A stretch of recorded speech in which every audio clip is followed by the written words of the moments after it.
who makes 100 times more than my father? I do. And the reason why is because of this first book that we're going to discuss today, The Millionaire Fastlane by MJ DeMarco. I read this book in 2019 as soon as I graduated from university. I went down the script, the path that everyone had said, you know, go to school, study as hard as possible, get a few part-time jobs and stuff, but focus on your studies, graduate and try and get the best job possible, maybe rent, borrow a car, like get in debt for a car with car finance and, you know, try and impress your peers. And if you suck the boss's dick for long enough, maybe you can level up in this career field. And maybe, just maybe, your promotions will overtake inflation. And maybe, just maybe, you can retire at 63 instead of 65. This was what was sold to us, and this was the path that I was going down. But I got really, really lucky.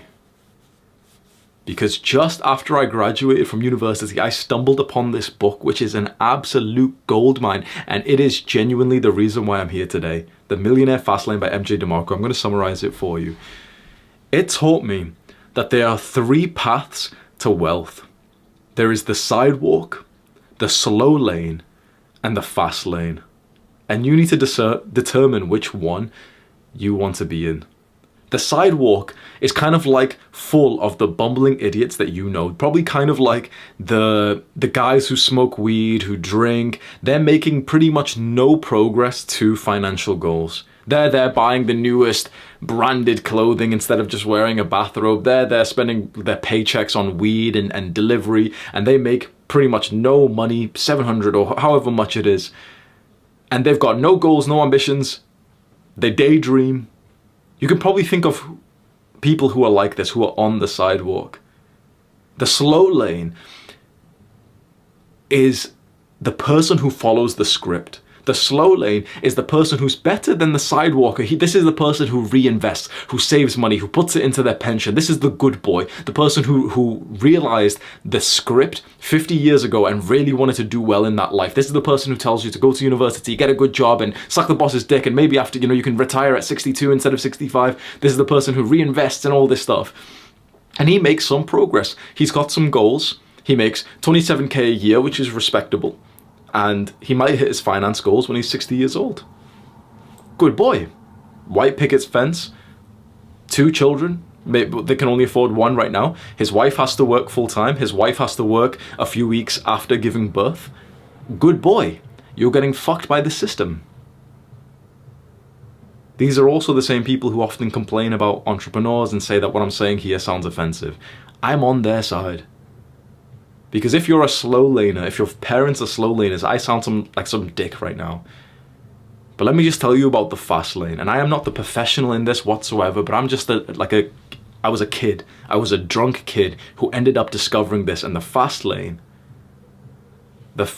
is achieved only through business. The fast lane is when you make a business that follows the commandments of sense. 5 principles, which I'll walk you through. When you make a business like that and you sacrifice a lot and you dedicate yourself to making that business into a success, suddenly you're on the fast lane to success. Suddenly you're on the fast lane to wealth. The slow lane is full of the doctors and 100%, by the way, let me just give a disclaimer. If there's people out there who really, really love their jobs and, they make 20K a year, but they love, okay, fair enough. This message goes out to the guys who don't even care about what they do. They just want to make money. Or you want to find joy in the thing that you do, but you don't really want to go to university. Every time I talk about entrepreneurship and business, there's always some cretins online saying, oh, but the doctors are really important. I've not said that they're not. Oh, but doctors can have really good lives. Of course they can. If you want to be a doctor, 100% go to university, follow that pathway. But if you aren't thinking like that, if you're thinking like, oh, I'm not really sure. Yeah, sure, it'd be nice to make a few thousand a month or 10,000 a month or 100,000 per month, but I don't really care that much what I do. I could be a YouTuber. I could be a doctor. I'm not too sure right now. Then please don't go to university. Don't go down the normal path because that path is just very slow. It's the slow lane. I want you to imagine this. Imagine on the slow lane to success, to wealth, there's a doctor. That doctor has went through years and years and years of education. He went to college, he went to university, he graduated from university, started working. In the UK, we have what's called junior doctors, and they make 30k a year. That junior doctor is on the road right now. Then imagine that there's 10 of those guys. 10 of these junior doctors that went to school for 4 years or 8 years, and imagine what they went through in that kind of environment. Then imagine that there's 100 junior doctors all working together, all working, making 30k a year, 100 of them. All of them have went to school for 4 years or 8 years or however long it is. All 100 make less money than me. Now you can say, oh, that's cap. That's surely got to be cap. This is, again, it's not disrespect to those guys. They work a lot harder than me. Their job's more important than mine. I'm just a YouTuber. But this is the difference between the fast lane and the slow lane. The slow lane aims to retire at 60 or 58. The fast lane aims to retire more like 30. 30 years of your life saved working a job that you maybe didn't like so much. The fast lane is the route to masculine freedom. You see, like masculinity, this is a phrase, a topic that's spoke about so much these days, but still people don't really understand what masculinity is, right? You've seen Take go viral, you hear about masculinity, gotta be more masculine, but people don't actually explain what it is. You wanna know masculinity in one simple word? It is freedom. The more masculine you are, the more freedom that you want, the more of a release that you want from constraints and chains. And so financial freedom is usually the first pillar that most guys will get into. And so it is your duty as a masculine man to consider what will make you financially free and to be conscious and to be happy and confident of that decision. Because these days it's almost seen as cringe wanting to be an entrepreneur, and people saying, oh, just go work traditional jobs and just go overwork and get underpaid. Come on, it'll build character. Sure, if you want to live that life, if you want that job, absolutely. But if you are here right now because you're a young, masculine man and you want to achieve financial freedom and you want to provide for your family, then the fast lane is, of course, the route to go. You learn how to work in a business. You make your own business. And I will walk you through these steps, just as I did. Because I learned this stuff in 3 years. It took me 3 years to get to this point. I'm very lucky that I stumbled upon this book. So those are the 3 lanes that you can get into to the root of wealth. Just for an actionable step, I want you just to think of one person who goes in each of these lanes. Who is the side walker that you know? I can imagine him right now wearing like branded clothing. He's got, that like the fashionable Gucci brand, or he spends quite a lot of money on that. He's got one of the newest iPhones, but he's late on his bills. Maybe he buys weed, or he buys alcohol, or he buys snack stuff that he shouldn't be able to afford. He only does the absolute bare minimum. You can think of who it is, right?